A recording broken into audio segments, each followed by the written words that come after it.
What's going on? Hope you guys are good. I'm just here to break a few things down, give you guys an update, tell you of what we hope to achieve moving forward with our brand and with gaming and with esports as a whole. Um, we have been in this thing for quite a short time. I can't say we've been here for a while. We've been at this for about a year and a half, and it's actually interesting and exciting to see where we've been able to get. We've achieved and conquered a few milestones along the way, and we are pretty sure we're going to find more ahead. But with the mentality of finding solutions to whichever problem comes, that's what's pushing us. That's what's actually helping us, move through the whole process. So yeah, and to just break a few things down, for example, more than a gamer. That's our tagline and something where that's what we're mainly pivoting on. Like, we want to do more than just gaming, and we want to show people that with gaming we can really achieve so much, we can do so much. Gaming being underpriced, meaning there's a bunch of opportunities. As in, it's a channel to do so much around the community, and that's what we're setting out to do. Because most gaming brands, as in, you can focus on having tournaments, you can focus on maybe owning teams, owning gaming arenas or something, but that can be done. That's something done. But can we give people another perspective of gaming? Can we actually use gaming to do something around us? So that's why we say that we are more than a gamer, and most of the things we're going to try to execute on, we're going to make sure that, okay, this does not just satisfy a gamer, but can also satisfy a non-gamer. So we put our post last week. I think most of you have seen it, but I don't believe a lot in text content, so that's why I'm actually doing a video on this. We broke down the whole more than a gamer tag, and we said we want to change lives, we want to inspire people, and do more in society, but pivoting on gaming as a whole. That's like the brief summary. And yeah, it's a very abstract move, because one would wonder, why use gaming as your approach? Why use it as your pivot? There are a bunch of things that you can use, but that's a unique aspect of it all, as in that's you doing something different. And personally, I believe so much in creating industries, building industries, and doing things for the first time and actually doing them well.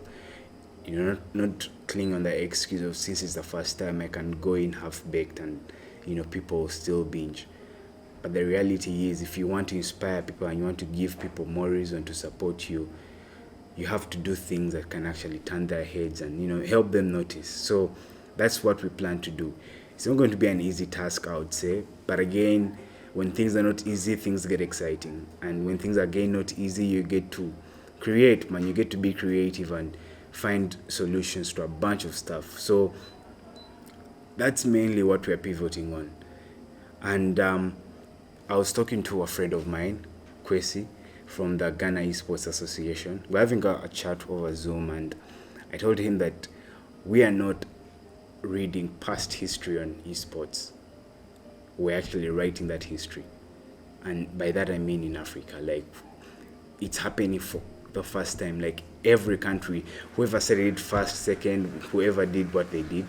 But to me, I think it's more of something that we're all just setting the pace on. Yeah, even us, we've been here for a month, a year and a half, but we're moving with the trend, and we want to see where it goes. One would argue that, why say that yet there are all these Western brands you guys can borrow concept from and copy paste and apply. But to me, I think the markets are different. If you look at the Western market and you look at our market, man, we're totally different people in terms of how we consume, in terms of how we react to things. You look at 100 Thieves. To me, it's one of the most successful esports teams, and because why I say that is because they've been able to have the esports team going on, and again, they've also been able to have a lifestyle brand running behind them, and this has really given them mileage. To me, if you're able to turn heads of non-gamers, if a non-gamer is able to pay attention to a gaming team or an esports team, man, that's a win, because again, you're building on what's already there, and not just running within the community. So that is growing, and I told him that we do not have books to read about this. It's us supposed to write the books and then see what people can consume them after. And by books, I don't mean like literally writing, but just how we structure the industry, how we play our cards. Because I think we're going to mess up a lot, and maybe some of us already have, but the whole point of learning from your misses is what we're actually clinging on as backup in case things go wrong. If I mess up today and I mess up here, and we have done it a bunch of times, but if you're able to learn from like your mistakes, I think it's the best thing. Like, bad experience is always like the best teacher, I would say. So yeah, that's mainly that. And when it comes to our direction, I would say we're more of focusing on creating content. Yeah, as the brand, we're not focusing so much on tournaments per se. Not that we're not going to have them, we shall have them running, but one of the things we really want to go full force in is actually content creation. What I would say that is, if you want to build something, you need to give people a perspective of what you're building. Hence, they'll be able to support you, hence, they'll be able to understand once it's already constructed. So, if you want to educate and sensitize the masses about esports, you have to give them something to see. You cannot maybe use word of mouth and maybe just have seminars and guys come around and sit and listen to what you're saying. People always want to see results. People always want to see what's going on. And the only way for us to document the process of building is through sharing content that can actually relate to people. Not just content relating to gamers, but content relating to non-gamers too. People who do not know so much about the whole industry. So that's why we are really clinging onto that. And again, there's a bit of need for things like servers and some of these game publishers to recognize African countries, and petitions are starting to fly around. Just been signing a couple of them the previous week. But what's backing up those petitions? Yeah, petitions are easy to pass around because it's just a digital signature. But if we do not back that up with a feel of what's going on here, what the gaming scene is like here, then what would be the point? You send in a petition to EA and EA does not have something to see, an example of what gaming is like in Africa. Because we may say we're all running like social platforms and all that, but that's just a scope. We may have social platforms and all these people are on them, but if we do not invest a bit of time and even ideas and money to create this content that these people can view and actually appreciate and say that, okay, I think Africa has a gaming market, let's see what we can do there. So if we do not do that and just focus on crying out and sending in letters and writing to who, looking for connections here and there, if we do not actually show people what we're doing within the industry, what we're doing to grow the industry, they won't be interested, and they won't turn their heads, they won't pay attention to our petitions. You send it in, they'll be like, okay, let's see what we can do. But at the end of the day, they'll also need to show their board members what is going on in Africa. And what I actually think, or what made it work. Like, what made it work is us generating and creating content that can give people a perspective of what the gaming industry is like down here in Africa. So that's why we're pivoting on that, and we're setting out a bunch of shows. I would say they're going to be running on our YouTube channel. We have the Gamecast coming. We're shooting it this weekend actually, and we have 2 good guests for our first show, which is something positive. We have Mr. Mitas from the UK, and we have Susan from South Africa. These are both gamers in their respective countries, and we just want to keep the bubble expanding. We want to see who we can capture and who we can bring on board as we start rolling these shows out. We made run about 3 shows, both on different topics, and they can most of them will run on our social platforms. That's mainly YouTube actually, and have a few maybe running on Instagram and here and there, but this is just a starting. These things are really experimental. We do not know how far they'll go. We do not know what sort of buzz they'll create, but the whole point is starting. Yeah, we may not have like the best resources, the best cameras to get the best quality out of things, but we will start with what we have and see how to grow. Because you start small, and if someone recognizes what you're doing and they're hyped about it, they'll always ask, hey, how can we help you do more?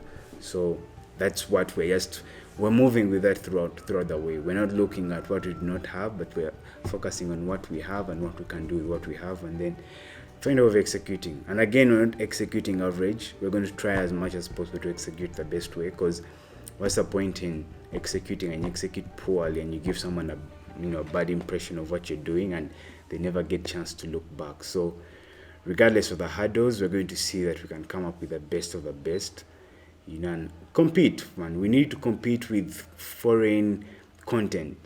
Regardless of our resources, we need to really compete, because you cannot get guys to view you if you're not, producing some of the quality content they want to view. So yeah, as an individual, I'm really interested and I'm really excited to see where this goes, and it's something I'm going to focus on through and through. And yeah, we mainly want to build a community around this. So we need a bunch of feedback. We need your interaction. You guys can always comment on you can always hit us up in the DM. Those that have been doing so, you always get your replies quick. So that's something we can start. That's a culture we can start. You may be gaming, but if you really have something that you can do around the industry, hit us up from wherever you are in Africa. This is not just for Uganda, this is not just for Kenya, not just for East Africa, but if you have something you want to do and you need a platform to do it within the gaming industry, we are the platform that is looking for you. We want to, bring a bunch of people together, just create a bunch of content, and not just content produced locally, but by local I mean Uganda, but even that around Africa. So it's a start, and I want to see where this goes, and hopefully you guys can, push in some feedback, because feedback helps. If you're starting something and you do not know how to execute it the best way, it's through feedback and a bit of constructive criticism that helps you get a few ideas, correct a few wrongs here and there. So yeah, I'm hyped, and hope you guys are hyped too, and let's mainly see where this goes. Be blessed. So guys, before I go, I just want to bring out the point of our main focus being bringing value to you guys in whatever form of way. And one of the easiest ways and the simplest ways we could say is, through the content we're sharing. And don't expect content zeroed only for gamers, but even non-gamers. We're here to build the industry. We're here to turn people into gamers, not gamers per se, but at least turn you into a person who appreciates the industry. Because I think there's a role for everyone. I mean, creatives, musicians. You can focus on producing music for just gaming. Yeah, you can focus on creating like designs and just being a basic creator for gamers, because gaming is highly graphical, and when you're doing streams and all that, you do need a bit of creative designs. So I believe it's an industry that can really pull in so many people, and if you guys appreciate it and put an eye there, like if you're an animator, whatever you're doing, like just put an eye there and see that, what can I do for this industry? Because I think it's going to change a lot of things, like how we look at sports as a whole. So yeah, it's something for the future, and you guys can all play a role. So you can also catch us on our YouTube channel. You can subscribe to the channel. It's at Navvi TV. That's where we shall be sharing most of our deep content. You can check in the link in the description. So when it comes to esports and gaming content, we have zeroed down to one platform. We had split up before, but we have zeroed down to one platform. That's at Navvi Esports. Then Navvi.sales will be our team's page. We mainly use it for team gameplay, various scrims, and maybe a few tournament highlights, a few game highlights. So yeah, that's mainly it from us. Let's see where this goes.